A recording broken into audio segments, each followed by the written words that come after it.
Buenas noches.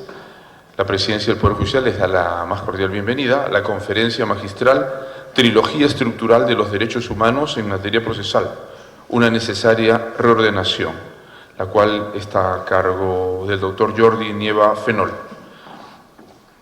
Saludamos en la mesa principal la presencia del señor doctor José Antonio Neira Flores, juez de la Sala Penal Permanente de la Corte Suprema de Justicia de la República, y del doctor Jordi Nieva Fenol, expositor destacado para esta noche.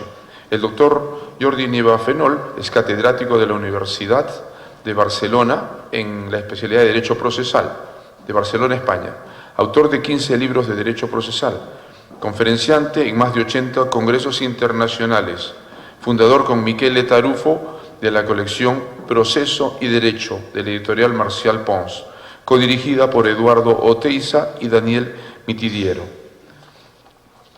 Antes de dar inicio a tan importante conferencia magistral, vamos a tener las palabras de bienvenida e inauguración de la misma a cargo del doctor José Antonio Neira Flores, magistrado de la Sala Penal Permanente de la Corte Suprema de Justicia de la República, a quien le brindamos un fuerte aplauso. Bien, muchas gracias, señor Galo Garcés, jefe de protocolo de la Corte Suprema. En realidad, una vez más, el catedrático Jordi Nieva Fenol está predispuesto a colaborar en forma gratuita con el Poder Judicial del Perú. Él siempre trayéndonos ponencias innovativas, con planteamientos interesantes, para que podamos ampliar nuestra cultura respecto a las nuevas instituciones que hay en el sistema procesal penal. Él es muy conocido por el tema de la prueba, la valoración de la prueba, también por el sistema de recursos, y en esta oportunidad, pues, la verdad, cuando le solicité su colaboración y me planteó este tema, me pareció maravilloso, porque justamente lo que más necesitamos es conocer conceptos de derecho procesal penal, sobre todo a la luz de las normas internacionales de derechos fundamentales, para así poder hacer mejores interpretaciones. Vamos a cederle el uso de la palabra entonces al catedrático Jordi Nieva-Fenol. Lo recibimos con un fuerte aplauso.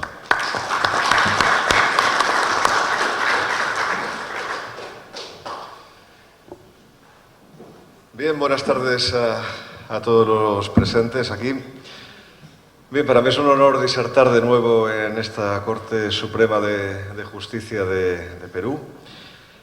No es la primera vez que lo hago, ya lo saben algunos de ustedes, pero la verdad es que siempre es un placer venir aquí, no solamente a su país, sino también a este edificio. Este lugar, pues, es un auditorio verdaderamente privilegiado para hablar de bastantes cosas, es un altavoz para todo el país.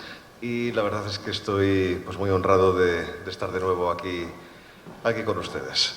Bien, normalmente yo he venido aquí a América a hablar de recursos, de cosa juzgada, de valoración de la prueba, es decir, de temas, digamos, fuertes, ¿no? O sea, de temas de aquellos que ponen un poco nervioso a cualquier estudiante de Derecho cuando le examinan y le preguntan esto, la cosa juzgada, la carga de la prueba, todo este tipo de cosas, ¿no?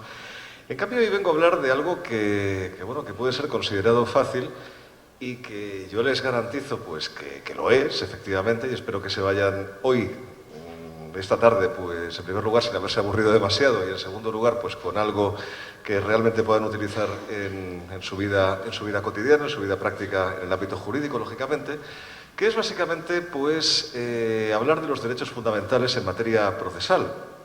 Claro. Ustedes pueden decir, bueno, pues esto ya está todo dicho, ¿no? Ya está todo descubierto, derechos fundamentales en materia procesal, derecho de defensa, tutela judicial efectiva, derecho de audiencia, todas estas cosas, sí. Pero yo les pregunto a ustedes una cosa, y a ver si coinciden con mi percepción inicial sobre la cuestión. ¿Se han dado cuenta que no hay una unanimidad, ni mucho menos, a la hora de exponer estos derechos fundamentales? ¿Se han dado cuenta que por una parte se habla de principios, por otra parte se habla de garantías, por otra parte se habla de derechos, y todo está un poco como flotando en el aire, ¿no? O sea, como diciendo, bueno, pues sí, ahora se respeta el principio de audiencia, ¿no? Y dices, bueno, pero el principio de audiencia ¿se concreta en algún derecho? ¿No se concreta en ningún derecho? Bueno, o bien, se respeta el principio de contradicción, ¿no? Y dices, bueno, ¿y el principio de contradicción exactamente qué es? Entonces te vas a la doctrina y encuentras ahí una explicación, pues, bastante desordenada sobre la materia y sobre todo contradictoria fundamentalmente. Entonces, la verdad es que ante todo este panorama, como profesor universitario que soy, Les confieso que he tenido a lo largo de mi vida bastantes problemas para transmitir a mis alumnos toda esta materia. Es decir, que puede ser considerado pues, una cosa sencilla, pero que en realidad no lo es, por lo menos de hacer una ordenación más o menos lógica que la gente sea capaz de recordar. Y yo observaba pues, en mis clases que realmente el alumno no había aprendido aquello, ¿no? O sea, ¿cuándo aprende un alumno una cosa? Un alumno te aprende una cosa cuando la entiende, cuando es capaz de entenderla, porque entonces la recuerda muy bien. Entonces es capaz de reproducirla y decirla bien y explicártela y tal, ¿no? Cuando empieza a recordarte primera garantía, segunda garantía, tercera garantía, es que en realidad no ha entendido nada. En realidad se ha aprendido aquello de memoria y no le está yendo bien. Y yo observaba que así como con otras materias, yo a través de mi propia doctrina había conseguido hacerme explicar. Y, por ejemplo, pues mis alumnos actualmente la verdad es que no tienen ningún problema para hablar de la cosa juzgada o para hablar de la carga de la prueba, que son temas muy complicados, pero ellos los explican muy bien, o para hablar de valoración de la prueba, lo explican perfectamente bien. En cambio, en este tema de los derechos fundamentales yo notaba que ahí hay algo que no va bien, ¿no? Claro, efectivamente hay algo que no va bien. Hay mucho que no va bien. Hay mucho que no va bien. Fíjense, toda esta explicación de los derechos fundamentales es relativamente moderna, pero si ustedes consultan cualquier manual de la doctrina van a ver que no se parece al de al lado. Es decir, cada autor hacemos una exposición prácticamente distinta de lo que se dice. Pero más allá, si ustedes van a la jurisprudencia de los diferentes países, también verán que sus cortes constitucionales pues también dicen cosas diferentes sobre todos esos contenidos. Pero aún más allá, si ustedes consultan las constituciones de varios países del mundo, verán que en materia procesal cada cual dice una cosa. Les pondré un ejemplo nada más. ¿Ustedes sabían, por ejemplo, que en España no está reconocido expresamente el derecho al juez imparcial? No está en la Constitución. No está, es un error, es una omisión, evidentemente, que ha tenido que salvar el Tribunal Constitucional porque, por supuesto, en España queremos que los jueces sean imparciales, naturalmente, pero no está ese derecho en la Constitución. Han tenido que inventárselo después la jurisprudencia de alguna forma, pero no está, ¿no? Y claro, ¿por qué no está? Bueno, pues porque realmente todos los juristas tenemos una idea de qué es lo que tiene que protegerse a través de un derecho humano en materia procesal. Tenemos una idea más o menos común, pero digamos que cuesta bastante centrarla en algunas ideas principales que todos, y esa es mi aspiración de esta tarde, que todos seamos capaces de recordar. Que todos seamos capaces de recordar. Y bien, y así es como pues, yo he intentado una reordenación de los derechos procesales o los derechos humanos en materia procesal. Y la he reducido básicamente a 3 derechos fundamentales, que son fáciles de recordar, que son, en primer lugar, el derecho al juez imparcial, que es fundamental; en segundo lugar, el derecho de defensa, que ya verán que es omnicomprensivo; y en tercer lugar, uno que se olvida siempre, que es el derecho a la cosa juzgada, que es importantísimo, pero se olvida siempre. Está también por ahí revoloteando a veces en algunas disposiciones, en otras no. Bueno, yo lo he reordenado así. ¿Pero por qué lo he reordenado de esta forma? ¿Por qué he hecho estos 3 derechos? O sea, ¿por qué he hecho este listado de estos 3 derechos que luego les voy a ir explicando poco a poco para que ustedes vean en qué consiste? Pues bien, lo he hecho porque básicamente no ha sido una decisión personal y reflexiva en el sentido de, bueno, pues voy a ver lo que hay y entonces a partir de ahí yo hago mi propia clasificación. No. Les aseguro que detrás de esta clasificación hay mucha investigación. Y no es porque yo quiera ahora darme autobombo, como decimos en España, ¿no? O sea, no es porque yo quiera hacerme autopropaganda sobre lo que estoy diciendo, sino para que vean que verdaderamente lo que voy a decir tiene mucha razón de ser, o una razón de ser al menos, que creo que debe ser atendida. Fíjense, me fui a la historia, que es prácticamente a lo único que nos podemos ir en materia procesal y en materia jurídica cuando necesitamos buscar algo de cualquier institución. Me fui a la historia. Y claro, ¿y qué encontré? Bueno, encontré que lo de los derechos fundamentales es algo relativamente moderno, y esto lo sabemos todos. Viene básicamente de la Revolución Inglesa de 1689 y de las ideas de Locke, sobre todo, y realmente haya una concreción, más que en Inglaterra, hay una concreción que luego nos ha servido a los demás en la Constitución de los Estados Unidos de América. Sobre todo en la 4ª, en la 5ª y en la 6ª enmienda, que básicamente conoce la población, sobre todo la 5ª enmienda, porque es la que están citando en todas las películas de Hollywood, básicamente, ¿no? El derecho a la 5ª enmienda, ¿no? Bueno, pues ahí hay una parte, efectivamente, de lo que vamos a ver ahí. Bien, ahí efectivamente sí que se reconocen de una forma un tanto arcaica, quiero decir que ya podrían haberlo reformado un poco, pero son bastante tradicionalistas, ¿no? Ya lo saben ustedes, de una forma un tanto arcaica se reconocen esos derechos que actualmente conocemos. Y eso, pues efectivamente, pues influye no solamente, pues, digamos, a otras legislaciones del ámbito anglosajón, sino que realmente se traslada al resto del mundo, sobre todo a través de la Declaración de los Derechos del Hombre y del Ciudadano de 1789 de Francia, de la Revolución Francesa, que, aunque está inspirada en esas, digamos, categorizaciones doctrinales que asume la Constitución americana, no es coincidente con la cuarta, con la quinta y con la sexta enmienda. Se parece, pero no es exactamente coincidente. Bueno, y luego a partir de ahí, esos son los textos básicos, digamos, ahí lo podemos encontrar prácticamente todo. Pero luego después se produce una cosa muy curiosa. Claro, los legisladores de las constituciones de los diferentes países van copiando aquello. Y van copiando un poco lo que les parece bien. Y de ahí, claro, van surgiendo diferencias entre una y otra legislación. Pero es que además hay otra cosa.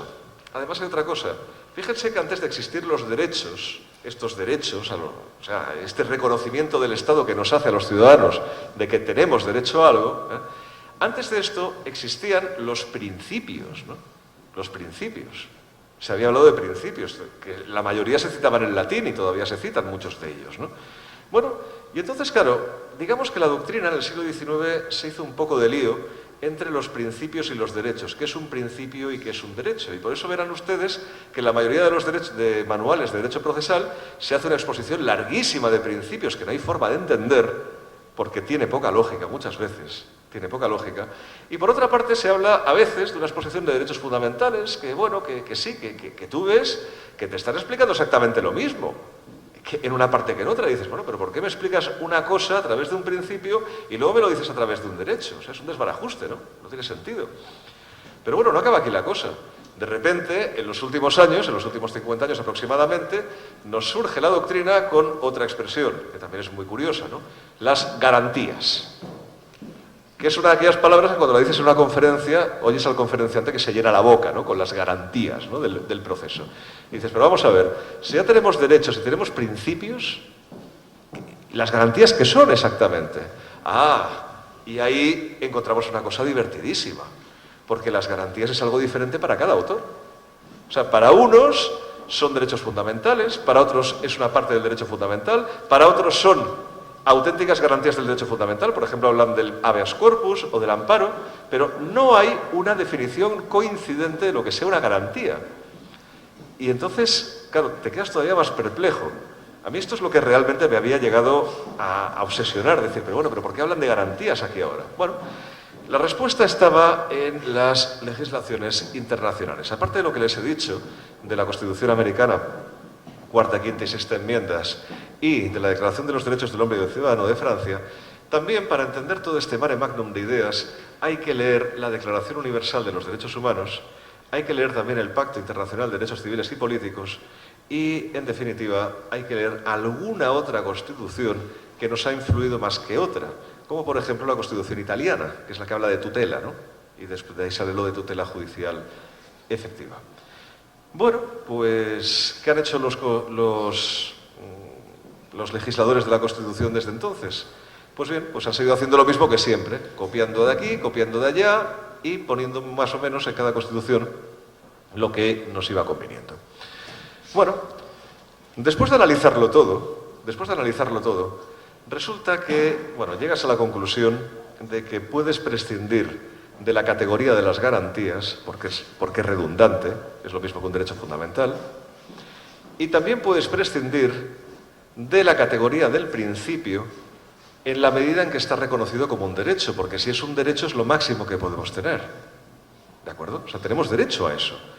Por tanto, si apartas las garantías y quitas del terreno de los principios lo que está reconocido como derecho, haciendo una cuenta más o menos compleja, pero que bueno, que al final sale bien, te salen aproximadamente 12 derechos fundamentales. 12 derechos fundamentales, que son los que yo he reducido a 3 de la forma que les voy a explicar ahora sí, a partir de ahora. Ya les he dicho, derecho al juez imparcial, derecho de defensa y derecho a la cosa juzgada. Derecho al juez imparcial, muy sencillo. El derecho al juez imparcial es el derecho a tener un juez que esté alejado completamente, ya lo saben ustedes, tanto del objeto del proceso como de las partes, en cualquier sentido, realmente y en apariencia.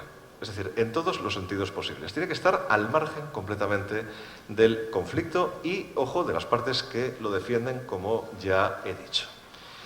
Bueno, ¿la imparcialidad judicial había sido reconocida como principio? Sí, pero no exactamente como tal imparcialidad, sino como uno de los principios que se decían esenciales del proceso, que es el principio de dualidad de partes. Claro, ¿para qué hay dualidad de partes? Para que el juez quede al margen. Por eso tiene que haber al menos dos partes, ¿lo ven, no? Claro, si la imparcialidad existe, si existe el derecho a la imparcialidad, hablar del principio de dualidad de partes ya no tiene sentido. Estás hablando de la imparcialidad en todo caso. Bueno, a partir de ahí, como les digo, esa imparcialidad tiene que ser total, real y también aparente. Es decir, no solamente no queremos un juez que no sea imparcial, también queremos un juez que parezca imparcial. Por ejemplo, no queremos al marido de nadie, ni a la mujer de nadie, ni al familiar de nadie, ni al amigo de nadie juzgando un caso de ese alguien. No lo queremos desde ningún punto de vista. Y por eso también, yo personalmente, no les voy a hablar de imparcialidad, pero de esto sí, yo personalmente extiendo el concepto de imparcialidad también a la neutralidad política del juez. Y esto es muy delicado. Sobre todo porque afecta evidentemente a las Cortes Constitucionales y a las Cortes Supremas, cuyos cargos son muchas veces, en muchos países, de designación directamente política. ¿De acuerdo? Bien, yo creo que los jueces tienen que tener absoluta neutralidad política. Y entonces, claro, ustedes me pueden preguntar, vale, pero usted está diciéndonos entonces que un juez no puede tener ideología. No creo ser un estúpido. Claro que el juez tiene ideología. Lo que estoy diciendo es que no podemos tener como juez a un fanático. No podemos tener como juez a un tipo tan ideologizado que haya sentido la necesidad de hacer pública su ideología en diferentes ocasiones a lo largo de su vida y que después haya sido juez. Eso no lo podemos consentir. Y ese tiene que ser apartado, por lo menos de los casos que efectivamente afectan a esa ideología. Por desgracia, en España, esto no lo hemos tenido demasiado claro. Y actualmente tenemos a un presidente del Tribunal Constitucional que, justamente en el momento de ser designado, era militante del Partido Popular de España, actualmente en el gobierno. Militante, ¿eh? Lo dejó en secreto, se descubrió, y cuando se descubrió, efectivamente dejó de ser militante. Pero claro, nosotros ya, todo el mundo ya vemos que efectivamente la ideología está clara, ¿no? Claro, eso fue un escándalo mayúsculo, porque claro, evidentemente se le recusó, y el Tribunal Constitucional hizo una resolución vergonzante, a mi juicio, en la cual dijo que, bueno, que el hecho de que hubiera habido militancia no quería decir que esta persona no sea imparcial para dos... En fin, trató de justificar lo injustificable, como se pueden ustedes imaginar. Pero tenemos un caso que es todavía mejor, que también afecta, por desgracia, al Tribunal Constitucional. Bien, uno de los jueces que fueron nombrados hace relativamente poco, hace cosa de 1 año y medio, 2 años como mucho, pasa el tiempo y no nos damos cuenta, pero sí, más o menos fue así.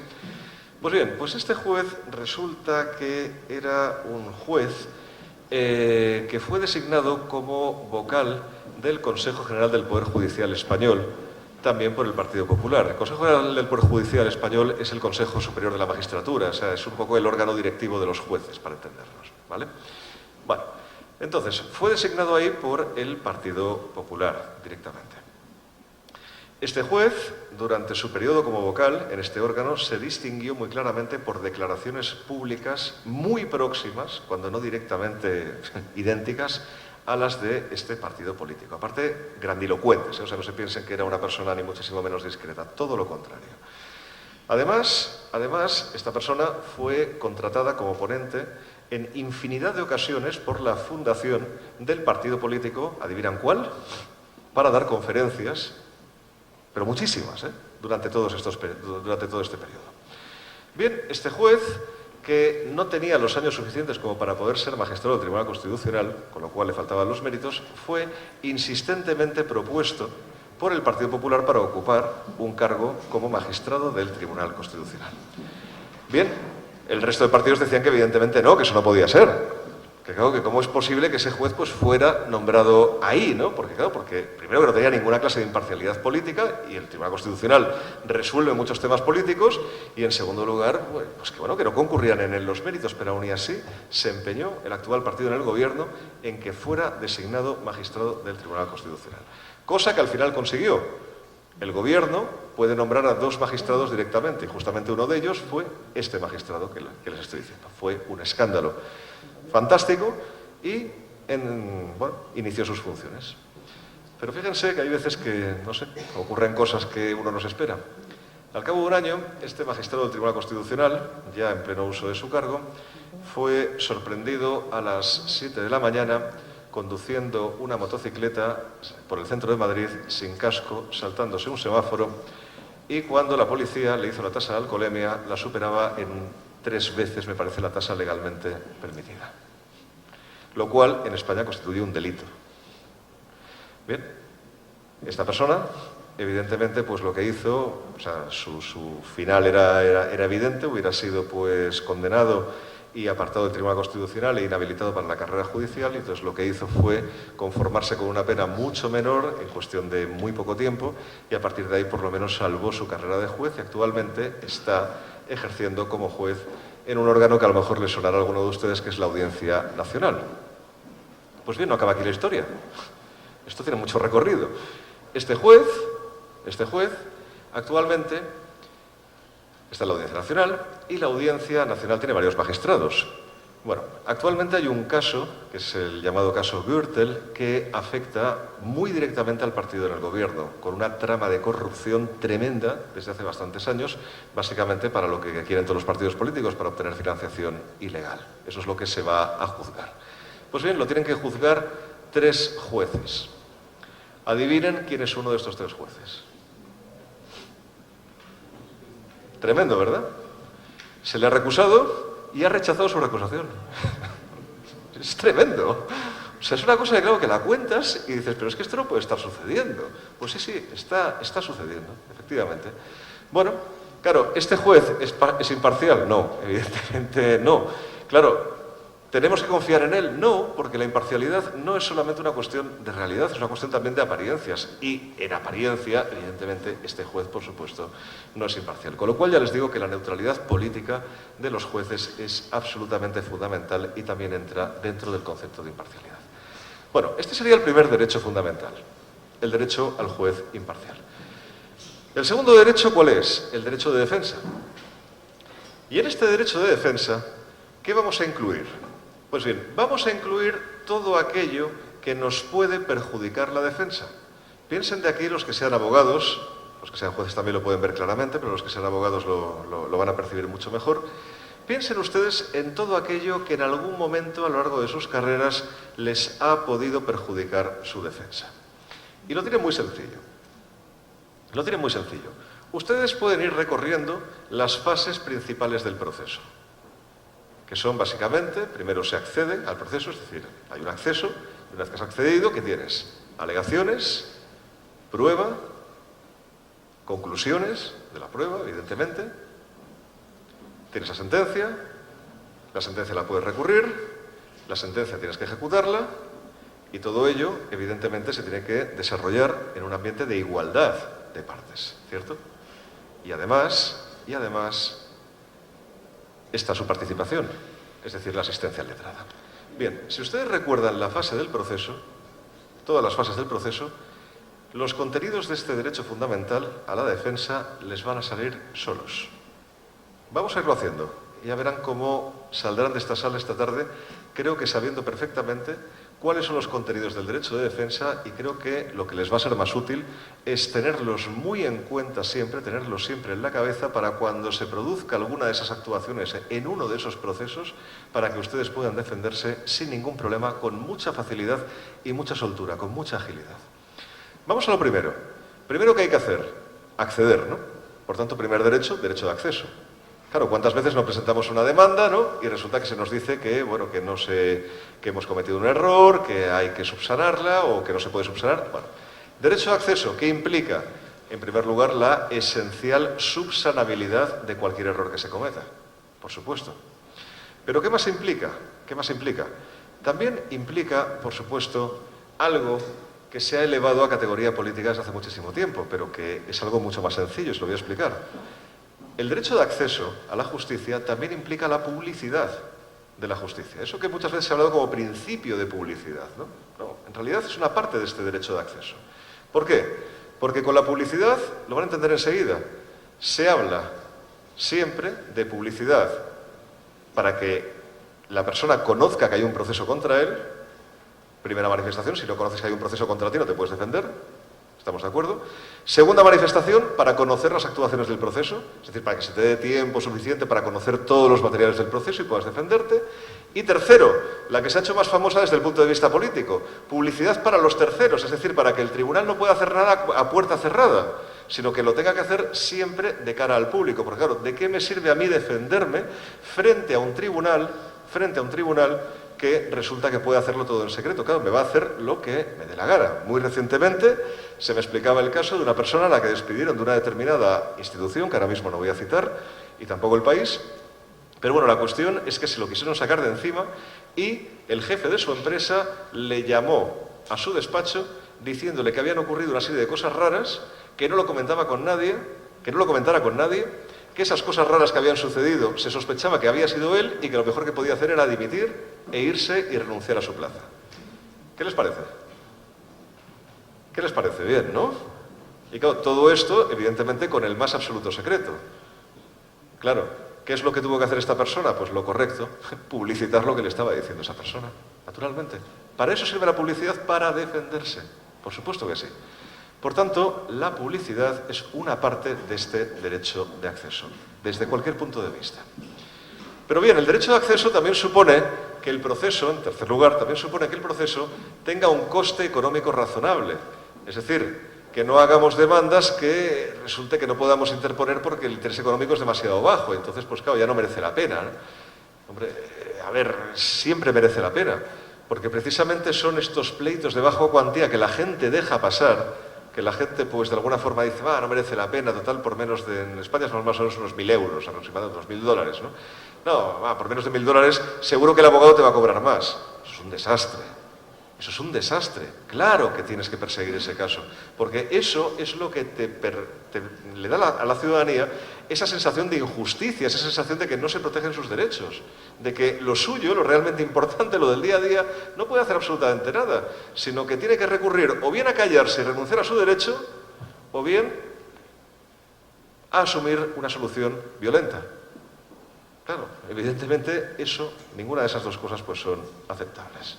Por tanto, el Estado se tiene que preocupar de que los procesos no cuesten proporcionalmente al ciudadano aquello que están discutiendo, naturalmente, que no salga una descompensación absoluta, y también tiene que compensar, por supuesto, a los abogados para que puedan defender aquello sin tener que pasar hambre, básicamente. Bien, luego además, el derecho de acceso también supone, y está dentro de él, un derecho a un proceso sin dilaciones indebidas. Es decir, a que los procesos no nos duren pues 2 años en primera instancia, 3 años en segunda instancia, en la Corte Suprema ya ni lo sé. Claro, que no nos duren infinitamente. ¿Por qué? Porque claro, a mí me da igual que me dejen acceder a la justicia si la respuesta me va a venir al cabo de 10 años. Es que a lo mejor ya ni me acuerdo, ¿sabes? Claro, por tanto, las dilaciones indebidas también obstaculizan el acceso a la justicia, porque en el fondo te están poniendo un freno temporal para poder acceder. Y bien, y otra cosa, por último, dentro de este derecho al acceso, que nunca se piensa, que nunca se repara.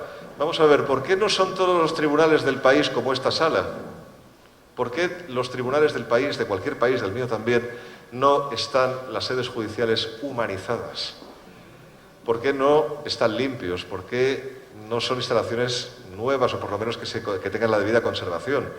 ¿Por qué no hay una cantina? ¿Por qué cada vez que vas a un juicio tienes que cruzarte en los pasillos con la otra parte? Y tienes que esperar a que acabe el juicio anterior y se va un abogado con una parte a un extremo, el otro abogado con otra parte a un extremo, mirándose de reojo, no buscándose... Claro, a ver, es muy comprometido, nunca se piensa en ese tipo de cosas, no. Hay que humanizar la justicia, es decir, o sea, hay que pensar que la justicia es como una especie de hospital cuyo enfermo es el justiciable. ¿Verdad que a ninguno de ustedes les gusta ir a un hospital que sea una especie de tienda de campaña? Pues a un justiciable tampoco le gusta ir a resolver sus problemas graves muchas veces a un lugar donde realmente no reúna condiciones. Por tanto, esa mala infraestructura también supone una barrera al libre acceso. Ya lo ven, todo esto va dentro del derecho al libre acceso, ¿eh? O sea, la subsanabilidad, la publicidad, el coste económico razonable, la prohibición de dilaciones indebidas y, por último, instalaciones judiciales humanizadas. Bien, ya hemos accedido, ya estamos dentro. ¿Qué queremos hacer ahora? Hablar, hacer nuestras alegaciones. Segundo derecho fundamental, hacer alegaciones. Derecho a formular alegaciones. Libremente, que las partes digan lo que quieran y que tengan suficiente oportunidad para decirlo por completo, que no se les corte en este sentido. Sin más, no es mucho más complicado que esto. Además, una vez que he hecho alegaciones y ya he dicho lo que quiero, ¿qué es lo que quiero hacer también? Querré demostrar lo que digo, ¿no? También lo quiere el juez, por tanto tengo derecho a la prueba. Tercer contenido esencial del derecho de defensa, derecho a la prueba. Que este derecho a la prueba, por supuesto, es un derecho de las partes, pero puede estar asistido por el juez. El juez puede y debe sugerir medios de prueba a las partes si así cree que alcanza una mejor convicción, sin ningún tipo de problema, naturalmente que sí. Bien, derecho a acceso, derecho a formular alegaciones, derecho a la prueba. Ahora, ¿cuál es la siguiente fase? Lógicamente, las conclusiones, es decir, la contradicción. Un proceso es un debate dialéctico, es decir, se supone que las dos partes dialogan, hablan, y una tiene que poder oponerse a la otra siempre que quiera. Por eso existe la demanda y existe la contestación. Y siempre los turnos van que uno habla y el otro contesta, uno habla y el otro contesta. Siempre así, siempre así. Tiene que haber siempre suficiente oportunidad de contradicción, de poder rebatir lo que dice la otra parte. Siempre esa oportunidad. Incluso, les voy a decir más, nuestras audiencias tendrían que cambiar, las vistas a las audiencias tendrían que cambiar un poco. Ese modelo de que habla primero un abogado y luego habla el otro abogado y el juez guarda silencio, como de alguna forma guardándose los secretos de Estado de lo que va a ser su sentencia, eso tiene que acabar. Las audiencias tienen que ser una conversación mucho más ágil, directamente con el juez. Conversación en la cual el juez, después de escucharlas, por lo menos en un turno de intervenciones, les diga a las partes, miren, con lo que yo he oído hasta ahora, creo que la solución al caso va a ser esta. Es decir, que avance su sentencia realmente. ¿A ustedes qué les parece mi sentencia? Y a partir de ahí que las partes hablen. Pues por supuesto, sin ningún tipo de problema, claro que sí. Porque de esa forma, ¿qué hacemos? Optimizamos la calidad de la resolución judicial. Hacemos que las partes se avancen a posibles errores del juez, o bien le aparten de posibles errores que él mismo haya podido cometer sin darse cuenta. ¿De acuerdo? Y así conseguimos una mejor resolución judicial. Y así evitamos esa sorpresa tan desagradable. Aquí hay varios abogados, me imagino, ¿no? ¿Qué les ocurre cuando reciben una sentencia que no se esperaban? Que claro, ¿pero qué ha hecho? O sea, ¿pero qué es esto? Claro, se ha equivocado. Claro, y te das cuenta que se ha equivocado y que no ha habido forma de quitarle su error porque, claro, como ha guardado silencio durante toda la audiencia, no se ha enterado de nada. Claro, eso es terrible. Eso es terrible. Se solucionaría con esta audiencia más amigable y, sobre todo, más adaptada al siglo XXI que les estoy diciendo y que ya se está practicando en algunos lugares con notable éxito, por cierto. Porque, claro, otra de las cosas que también desciende es el índice de recurribilidad de las sentencias de primera instancia. Claro, una vez que has hablado con el juez y conoces las razones, te quedan menos ganas de recurrir, porque hay menos errores. ¿Lo ven, no? Es decir, al final todo es bueno. Y no son conversaciones muy largas, ¿eh? O sea, basta únicamente con breves turnos de intervención y una conversación, pues, insisto, más amigable. Bien, acceso, alegaciones, prueba, contradicción en las conclusiones, la sentencia, ¿no? Derecho a la motivación. Claro, tenemos derecho a que el juez nos diga por qué ha hecho algo.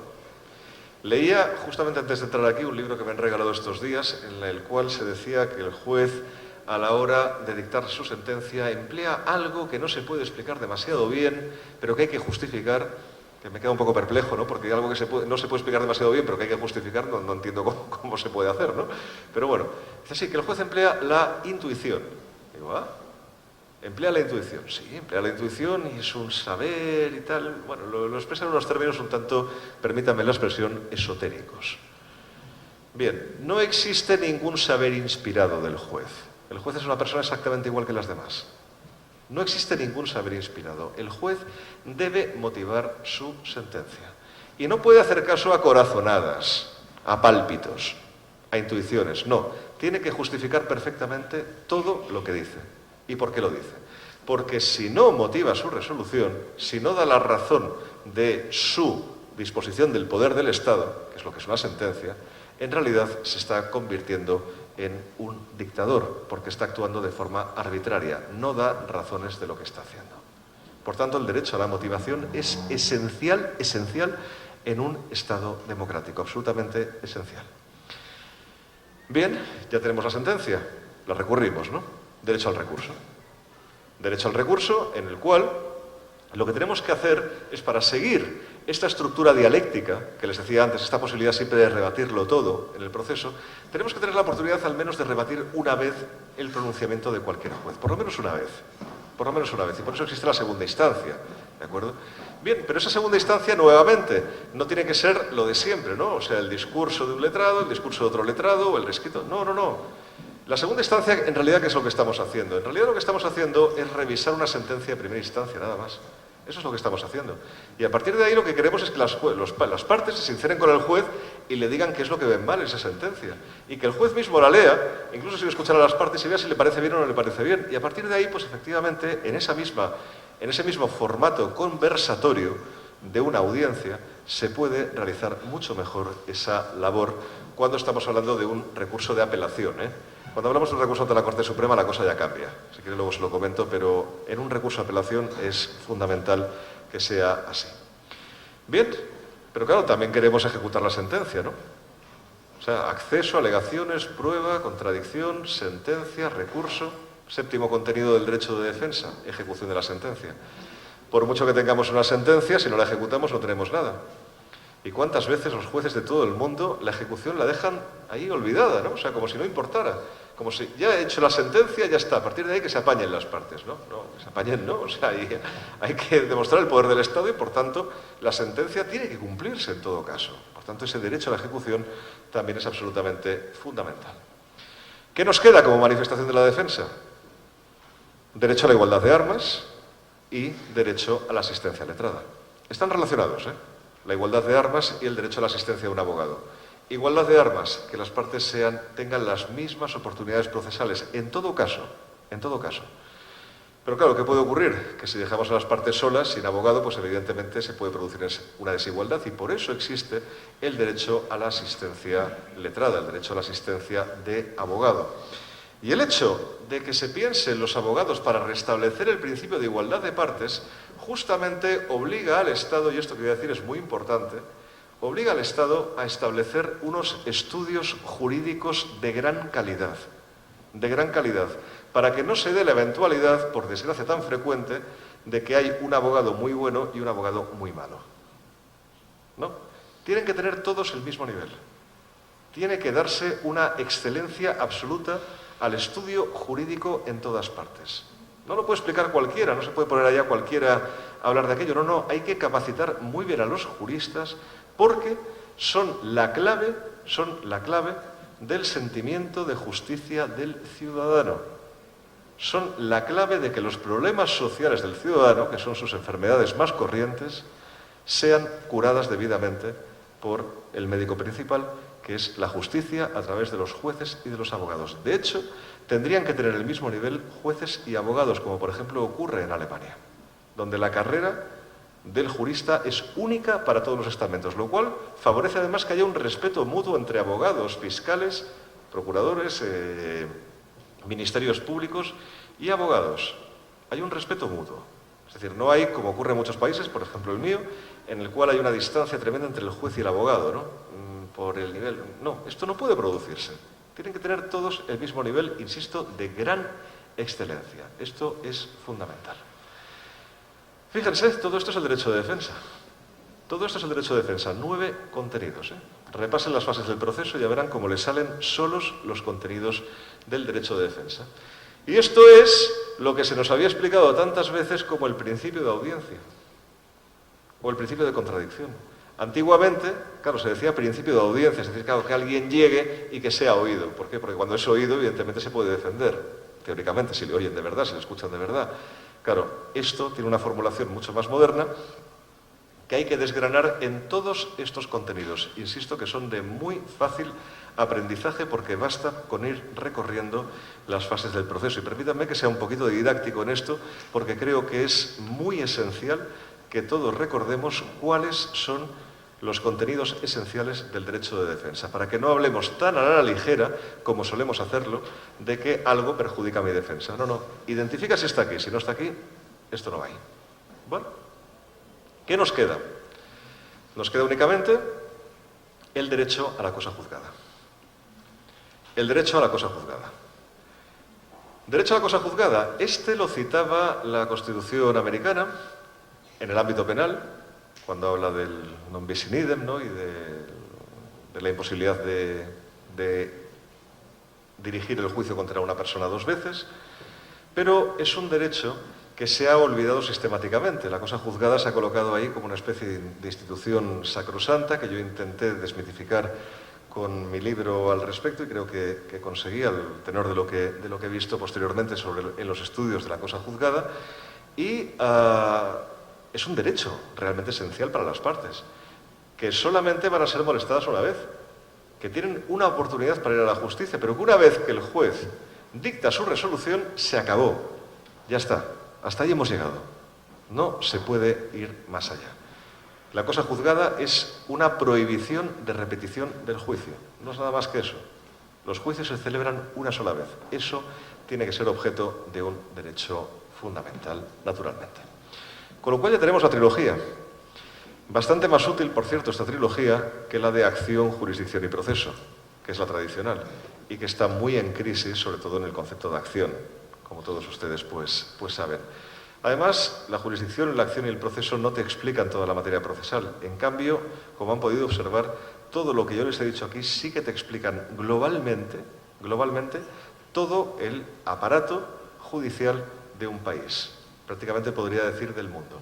Y además te expresan con mucha claridad cuando un proceso es justo. Recuerda lo del proceso justo o el proceso debido, el due process of law. Es solamente o el proceso, como dicen en España, con todas las garantías, exactamente lo mismo. Es una expresión que viene de la Constitución americana y antes de la Carta Magna de 1215 de Inglaterra. Bien, todo eso es exactamente lo mismo. Es una expresión que trata de evocarnos cuando un proceso se ha celebrado en las debidas condiciones. Bueno, ¿cuándo se ha celebrado en las debidas condiciones? Cuando concurre todo esto, la imparcialidad, la defensa y la cosa juzgada. Y quizás alguno de ustedes, ya para concluir, se estará preguntando, ¿y la tutela judicial efectiva? De la que se habla en España, ¿dónde está la tutela judicial efectiva? ¿Cuál es la tutela judicial efectiva? Vamos a ver. ¿Verdad que existe una prohibición de autotutela? De ejercer la venganza, de tomarse la justicia por su mano. ¿Verdad que existe esta prohibición de autotutela? Ciertamente. Por tanto, esta tutela no puede ser una autotutela, sino que tiene que ser una heterotutela, es decir, una tutela concedida por un determinado juez. ¿Y cómo se consigue esta tutela? ¿Cómo se consigue esta tutela? Se consigue en el proceso. ¿Y cómo se consigue en el proceso? Es decir, ¿cómo hace el abogado en el proceso para conseguir esta tutela? Evidentemente, defendiéndose. Porque la tutela que presta el Estado es la defensa. En realidad, la tutela es una forma de decir protección. ¿Y qué es lo que hacemos los seres humanos para protegernos? Defendernos. Lo cual quiere decir que la tutela es defensa y la defensa es tutela. Tutela judicial solamente es un sinónimo del derecho de defensa. No es ninguna otra cosa.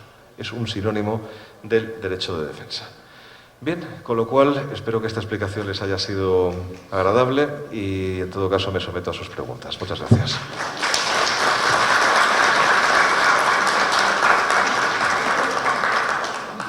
Bien, si alguien quiere hacerlo oralmente, se identifica y plantea la pregunta, por favor. Sí, por favor, doctor.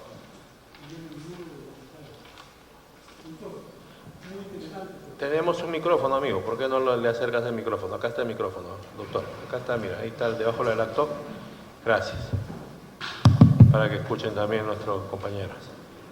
Gracias, doctor. Perdone. Y concretamente yo quería preguntarle, usted ha expuesto una interesante aspiración sobre el derecho de defensa. Yo quisiera que me precise algunos límites a ese derecho de defensa. Límites al derecho de defensa están establecidos por los mismos contenidos esenciales del derecho, es decir, no va más allá. Es decir, esto que yo he dicho son evidentemente unas, le podrían ustedes llamar garantías también si quieren, ¿no? Pero vamos, yo prefiero decir que son contenidos esenciales de este derecho de defensa. Pero al mismo tiempo son una descripción del camino, son una descripción del lugar por donde tiene que transcurrir la defensa. Es decir, la defensa no puede transcurrir al margen de los tribunales, derecho de acceso. Vamos a repasar los contenidos, ¿eh? No puede transcurrir al margen de los tribunales, derecho de acceso. Se manifiesta realizando unas alegaciones, probando esas alegaciones, teniendo la posibilidad de contradecir esas alegaciones a través de la motivación del juez, pudiendo recurrir la sentencia, pudiendo ejecutar la sentencia, teniendo igualdad de partes y teniendo asistencia letrada. Todo lo que vaya más allá de esto es contrario al derecho de defensa. Es decir, si yo intento defenderme fuera de un tribunal, es contrario al derecho de defensa. Si intento defenderme no hablando, sino imponiendo, es contrario al derecho de defensa. Si yo intento que el juez me dé la razón sin haberla probado, es contrario al derecho de defensa. Y así sucesivamente. Es decir, todo esto nos da una pauta realmente de cómo debe ser el proceso. Y de ahí la ventaja también de esta clasificación que yo les acabo de exponer, que al menos te describe perfectamente todo el sistema judicial. Y por ello le agradezco su pregunta porque me ha permitido completar esta explicación. Gracias. Sí, doctor. Máximo Castillo, abogado independiente. Quisiera pedirle un comentario acerca, dentro del marco del derecho de defensa, acerca de varias situaciones que se presentan en la Judicatura Nacional, o sea, en el Perú. Por ejemplo, he visto, no es mi caso, ¿no? Porque yo puedo adelantar mi cotización del Colegio de Abogados de Lima, que por el hecho de estar inhábil, por ejemplo, a un defendido, le privan su defensa y pone un defensor de oficio. Otra cosa también, por los procesos civiles, una de las partes se cerciora de que el abogado de la contraparte no está al día en el pago de sus cotizaciones del Colegio de Abogados de Lima y pide la nulidad actual y el juez le accede a esa nulidad. Entonces, desde mi punto de vista, considero de que es una afectación del derecho de defensa porque una situación de que el abogado no esté al día en el pago de sus cotizaciones en el gremio no puede afectar el derecho de defensa, digamos, del litigante, ¿no? Entonces, al respecto, yo quisiera escuchar su comentario dentro del marco del derecho de defensa. Gracias. Estoy completamente de acuerdo con usted. Es uno de los contenidos del derecho de acceso, la esencial subsanabilidad. Si resulta que el abogado no está al corriente del pago, pues evidentemente tiene que tener la oportunidad de pagar para que esa demanda siga adelante. O al menos el Estado tiene que darle la oportunidad de que ese litigante pueda ir con otro abogado y que no le precluya ningún plazo, ni le prescriba la acción, ni le pase absolutamente nada. Es decir, o sea, que no se perjudique la defensa. Es decir, esto de rechazar una demanda porque el abogado no está al corriente de las cuotas, pues la verdad, o sea, me parece absolutamente inadmisible. O sea, porque lo esencial, siendo importante que el abogado pague las cuotas para el sostenimiento de todo el sistema, por supuesto que es importante, lo esencial es la defensa de la gente. Claro, y eso no puede quedar menoscabado por una mala actuación del abogado. Es por eso también por lo que he dicho que el nivel jurídico del jurista tiene que ser alto e igualitario. Porque tampoco está bien que un litigante se vea perjudicado porque su abogado sea malo. Claro, no, eso no puede ser. O sea, podemos tener todas actuaciones más o menos acertadas, naturalmente. Pero lo que no puede ser es que a una persona le den el título de derecho y pueda ejercer como abogado y no tenga ni idea. Eso es lo que no puede ser. Y la profesión jurídica pues sea algo que alguien haga, pues mira, pues como no sabía qué estudiar, porque no me gustaba la ingeniería, no me gustaba la medicina y no me gustaba no sé qué, pues mira, algo que me sirva un poco para todo. Va, derecho. No, tiene que ser una profesión de excelencia, naturalmente. Porque es clave, insisto, en todo nuestro sistema político. Buenas noches. Sí, doctor. Mi nombre es Martín Burgos, soy juez especializado laboral. Sé que lo han invitado a una conferencia en el Colegio de Abogados de la Libertad para que hable sobre oralidad. Y usted escribió un artículo que fue citado por la Corte Suprema, una casatoria, sobre todo en la aplicación de la nueva ley procesal de trabajo, sino si usted ha tenido el privilegio de darle una lectura. La pregunta iba por el siguiente enfoque.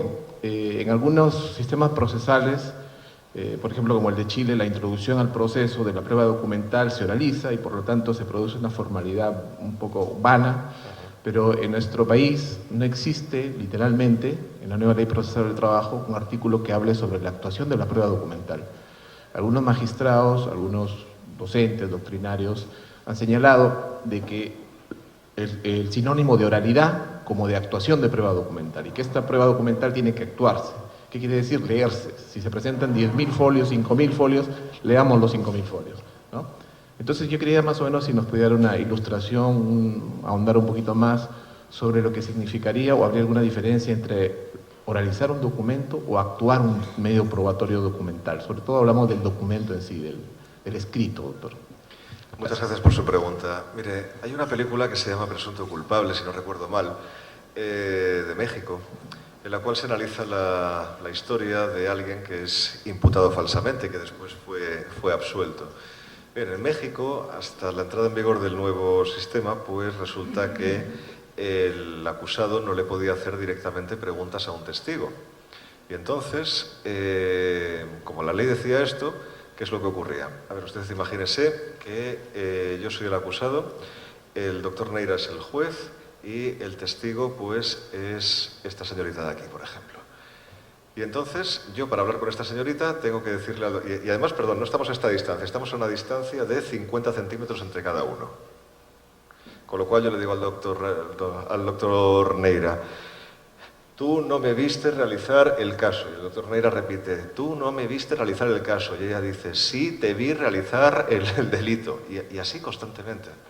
Claro, cuando ella perfectamente me ha oído a mí la primera vez, no hace falta que lo diga el juez, pero para cumplir la formalidad de la ley, entonces tiene que repetir lo que yo he dicho. O sea, es estúpido, como ustedes se pueden imaginar. Claro, por supuesto, empezar a leer 10.000 folios no solamente es que sea estúpido, es que es imposible. O sea, salvo que uno pues vaya ahí a una velocidad de vértigo y además no sirve para nada, porque lo que queremos conseguir con esto es que la gente se informe y de esa manera lo que ocurre es que al final se aburre la gente. O sea, y nadie se entera de nada, no. Y además estamos en un momento en que todos sabemos leer, por fortuna, al menos los que nos dedicamos a la justicia. Y pues no siempre fue así, ¿eh? Hubo una etapa muy larga del ser humano y no tan antigua en la que el juez no sabía leer. Y no me estoy refiriendo a Perú, me estoy refiriendo a España, 1930, ¿eh? Sí, cuidado, ¿eh? Que esto no está tan lejano, ni muchísimo menos. Bueno, superada esa fase amarga en la que el ciudadano pues no podía enterarse de las cosas porque no podía leerlas, claro, evidentemente la oralidad hay que plantearla en sus justos términos y la oralidad es útil fundamentalmente en dos aspectos. El primero es en la celebración de la prueba, pero no de la prueba documental, sino de la prueba de declaración de personas. ¿Para qué? Para que el juez pueda moderar el debate y pueda hacer preguntas directamente al testigo o a las partes si tiene alguna duda después de haber escuchado su declaración. Para eso es fundamental la oralidad. Y también es fundamental para el ejercicio del derecho de contradicción que les estaba diciendo antes, para que en esa revolucionaria visión de la vista, de la audiencia que yo les he expuesto aquí en esta sesión de hoy, pues las partes puedan dialogar directamente con el juez y haya un diálogo sincero, franco y abierto sobre lo que allí se está sustanciando. Eso, evidentemente, es mejor que cualquier escrito de conclusiones, porque realmente basa los puntos principales que aquejan aquella posible sentencia. Para eso yo creo que sirve la oralidad y para eso es útil. Extenderla más allá de eso es hacer con ello pues una especie de fetichismo, una especie de forma que de formulismo, no más que de formalismo, de formulismo, que no sirve absolutamente para nada. No sé si le he contestado la pregunta. Solo una atingencia ahí, Jordi.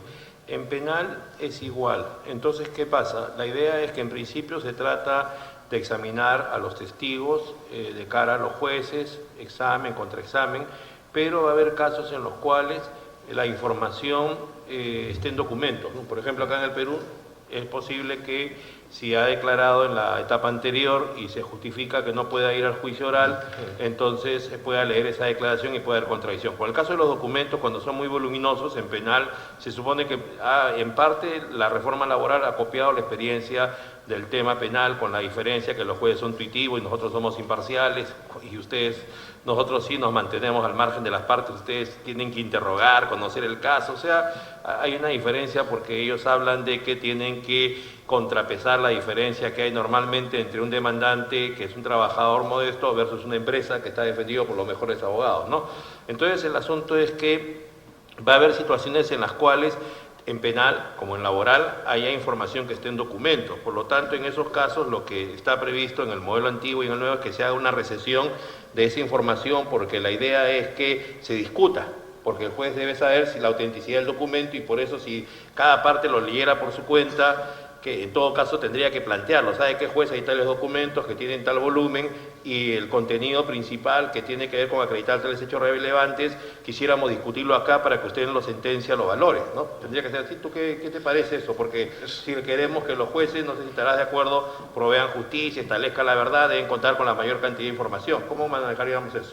Yo creo que hacer esos resúmenes si están bien hechos me parece una buena idea, es decir, o sea, que realmente la información se condense y sea accesible a las partes, porque es cierto que hay veces que hay actuaciones que, a ver, no ya de 10.000 folios, hay algunas de 200.000 folios, o sea que verdaderamente lo que hay que hacer es habilitar una sala un poco más pequeña que esta, una serie de armarios para colocar todos los tomos y, bueno, y a partir de ahí pues que la gente los vaya consultando, o bien digitalizar todo eso, que no es fácil, 200.000, o sea, ahí actualmente hay máquinas bastante rápidas, pero aún así, pues claro, pues pasar todos los PDFs ahí en la computadora, pues la verdad es que se te pueden pasar cosas. Es decir, yo, en la medida en que haya una buena relación de esos documentos, una buena relatoría, no veo que sea un mal sistema. ¿Vale? Es cierto que no es oralidad, naturalmente, pero es que estamos hablando de documentos por escrito. Con lo cual, si eso efectivamente es un resumen que hace más accesibles esos documentos y las partes no lo impugnan, me parece una buena idea. ¿Preguntas? Sí, doctor, por favor. Bueno, la clasificación que ha elaborado usted, gracias, digamos, responde a un esfuerzo mayúsculo, porque en realidad la clasificación de los derechos procesales es muy diverso y cada autor tiene una percepción de estos derechos. Sin embargo, usted hablaba de la trilogía estructural del proceso, referido al trabajo que aquí en Latinoamérica hizo Podetti hace muchos años, pero la noción que él tenía no era sobre derechos, a diferencia de su trabajo que sí está orientada, digamos, en un diseño de derechos. En la concepción de Podetti ahora estaba, por el contrario, un diseño de qué cosa era el proceso en realidad, acción, jurisdicción y proceso. Me gustaría saber cuál es su punto de vista desde estas dos perspectivas que ha trabajado esta trilogía. En segundo lugar, ¿qué pasa con el acceso a la justicia, que es otro derecho fundamental que ha trabajado acostado también a los procesalistas desarrollar? Y creo que además es un periodo lógico anterior al derecho de defensa, esto es al derecho de contradicción. Entonces, ¿cómo trabajar estructuralmente dentro del derecho de defensa el acceso a la justicia? Porque de su trabajo, como se ha advertido hoy, el acceso a la justicia está dentro del derecho de defensa. Pero, nuevamente, en realidad el acceso a la justicia es el elemento percutor del proceso. Sin acceso a la justicia no podemos llegar al derecho de defensa. Hablando en términos, digamos, de diseño lógico. Y por último, en lo que respecta a la ejecución de la resolución, usted señala que también es parte del derecho de defensa. No obstante, tengo alguna duda, porque ya cuando uno llega a la ejecución de la resolución, en realidad ya no hay nada que ejecutar. El grado de cognición al cual llega el juez es absoluto, es inamovible, por lo tanto lo que corresponde es ejecutar la sentencia. Por lo cual, lo que me lleva a comentar de que no estaría en todo caso el derecho de ejecución de resoluciones dentro del tercer derecho que ha trabajado usted, el derecho a la cosa juzgada. Muchas gracias. Gracias a usted por comentar la clasificación. Le explico brevemente. Mire, empezando por el final para un poco hacer mejor la memoria del público. El derecho a la ejecución tiene que estar dentro del derecho de defensa, porque si yo no consigo lo que he obtenido en la sentencia, en realidad es como si no me hubiera defendido.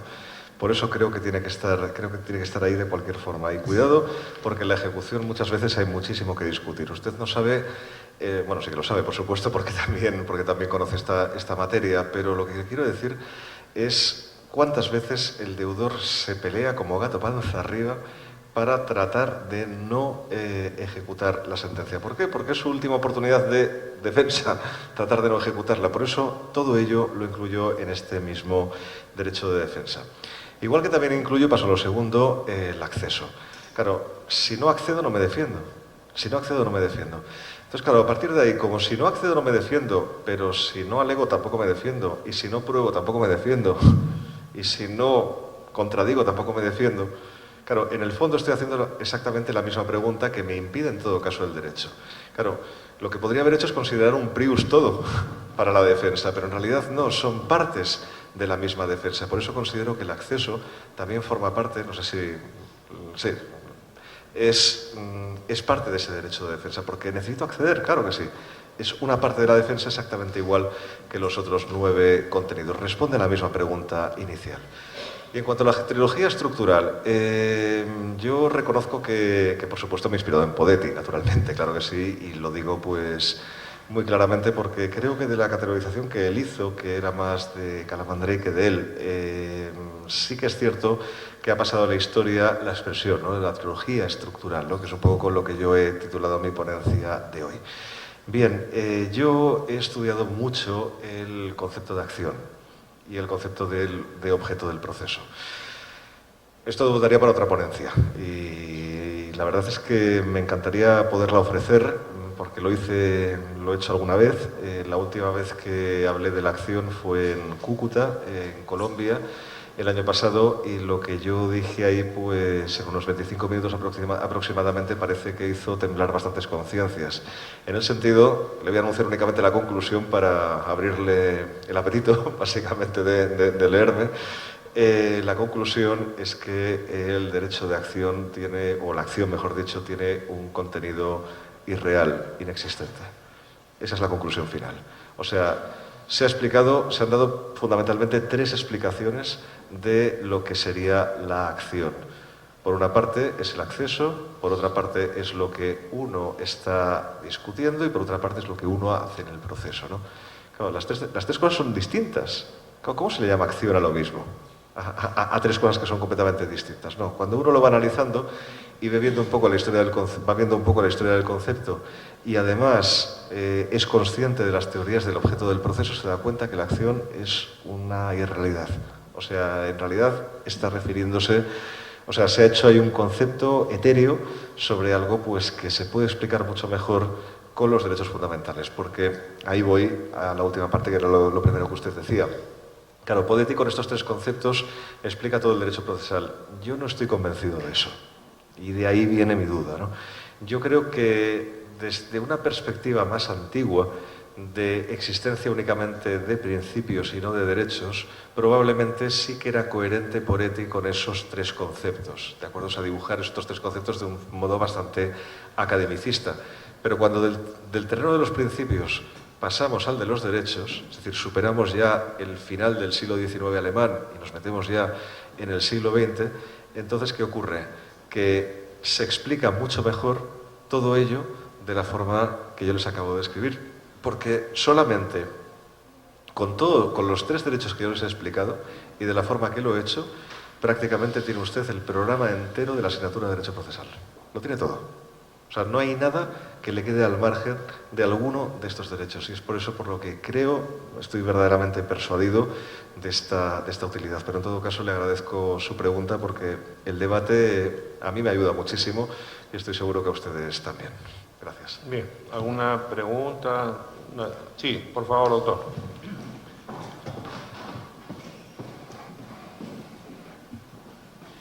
Buenas noches, doctor Jordi, lo felicito por la conferencia magistral. Usted habló algo muy importante sobre los 3 principios, uno de ellos el juez imparcial, que debe estar apartado de todo conocimiento político. Efectivamente, acá en el medio el juez tiene que ser una persona incólume, un hombre de principios sólidos, un hombre prácticamente que no esté con ninguno de las ideologías ni con las partes, que sea independiente. Pero usted dijo lo importante, las ideologías no es que se estigmaticen. El ser humano es un hombre esencialmente político. Lo que pasa, yo pienso que es una cuestión de ética. Cuando uno quiere ser magistrado le dicen, usted es hombre decente, pro, esto, sí, sí, sí, por supuesto.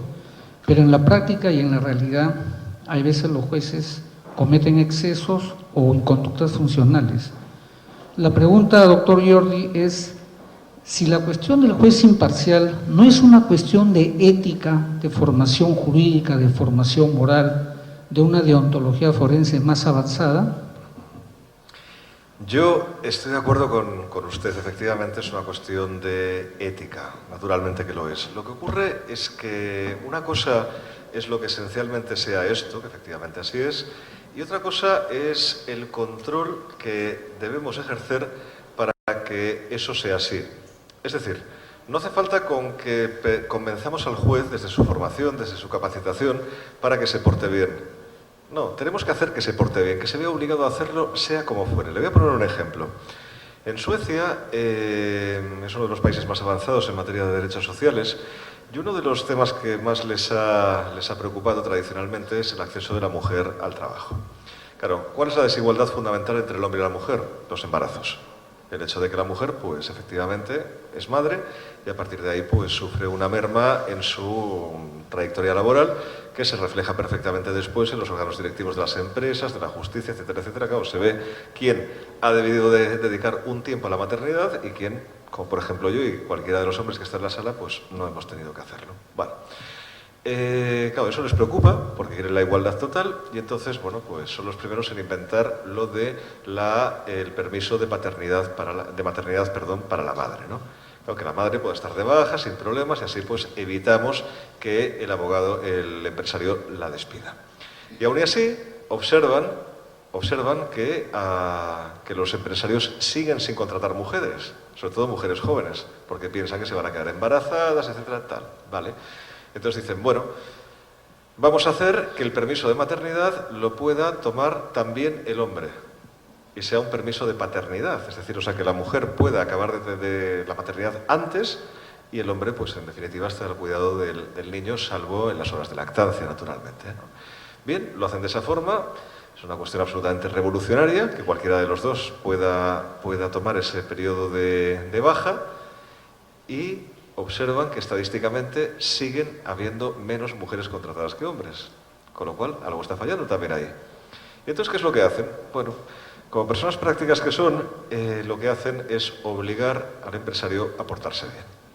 ¿Y entonces qué es lo que ocurre? Lo que hacen es, cada vez que va a nacer un niño, el permiso de paternidad y maternidad se concede a la madre y al padre a la vez, a los dos. Claro, y de esa forma, ¿qué sucede? Que claro, que el empresario ya no puede discriminar. Claro, porque tendría que contratar a personas asexuadas, si usted quiere, ¿no? Ya para un poco prevenir, ¿no?, todos esos riesgos, ¿no? Y ahora, ¿qué es lo que ha ocurrido finalmente? Pues ha ocurrido que lo que queríamos lo que nos dictaba la ética es lo que acaba sucediendo, que cuando una mujer se queda embarazada en una empresa sueca, se hace una fiesta. Se hace una fiesta y eso se promociona y además, pues en definitiva, es algo pues positivo para todo el mundo y de esa manera se ha nivelado por fin la estadística de contratación de hombres y mujeres. Con lo cual, yo creo que con la imparcialidad hay que hacer exactamente lo mismo. Claro, yo como intento evitar que un juez sea un fanático, es decir, que tengamos como juez a un fanático, pues básicamente yo lo que he propuesto en varias de mis obras es que apartemos al juez cuando haya realizado declaraciones públicas en cualquier momento de su vida sobre esa ideología. Sin más. Claro, si tú sientes la necesidad de hacer ese tipo de declaraciones, pues ya está. Entonces, acá, a partir de ahí, puedes decir, hombre, pero entonces los jueces tienen que estar callados. No, es que cada cual tenemos nuestros intereses. Es decir, yo, por ejemplo, he defendido muchísimas veces, pues, bueno, creo que soy un defensor fundamental de los derechos humanos, como jurista creo que es lo que me corresponde ser, creo que a todos nos corresponde. Y una de las cosas que más he defendido en mi región de origen es el derecho de todas las personas a poder utilizar su lengua propia ante los tribunales. ¿De acuerdo?